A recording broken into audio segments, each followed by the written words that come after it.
suis content d'intervenir une nouvelle fois dans l'émission Au nom de la loi d'Agnews Sécurité. Et je suis particulièrement content aujourd'hui parce que la semaine du 12 juin 2023 a été riche de plusieurs événements.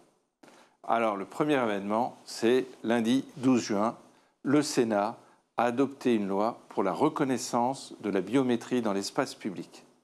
Et puis 2 jours plus tard, le 14 juin, le Parlement européen a adopté une loi qui s'appelle l'IA Act, donc le règlement sur l'intelligence artificielle. Et au cours des documents préparatoires, s'est posé la question pour l'IA Act également de la biométrie.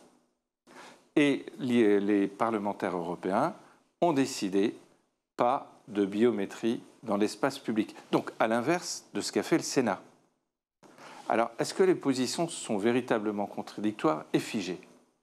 Eh bien, pour adopter un texte européen, après le vote du Parlement, s'engage une phase de ce qu'on appelle le trilogue, qui va réunir le Parlement, la Commission et le Conseil. Dialogue de personnes, trilogue, 3 personnes que nous avons. Et à l'issue de cette phase de concertation, un nouveau texte est élaboré. Et le texte élaboré, à mon avis, les États vont revenir sur l'interdiction de la biométrie. Et je pense qu'ils pourront s'inspirer de ce qui a été fait le 12 juin. Parce que le Sénat, défenseur des libertés comme est le Parlement, comme peuvent être les tribunaux, a posé comme principe interdiction de la reconnaissance faciale en tout lieu et en tout temps dans l'espace public. Et puis, on prévoit de quelques rares exceptions qui, sous le contrôle d'une autorité qui pourra être judiciaire ou administrative, autorise la reconnaissance pour des faits extrêmement graves, par exemple la recherche d'un terroriste ou pour des crimes très graves.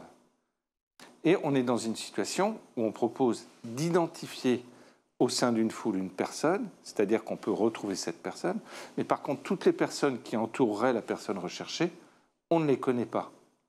Et donc, la proposition du Sénat, que je vous résume quand même très à l'âge, parce qu'elle est beaucoup plus compliquée que ça, eh bien, m'apparaît posée, et en termes de sécurité publique, parce que c'est quand même le but de la reconnaissance faciale dans l'espace public, elle m'apparaît efficace et proportionnée. J'espère que ça servira de source d'inspiration pour la phase trilogue européen. Il suffit d'attendre un peu, je pense que le résultat viendra assez vite.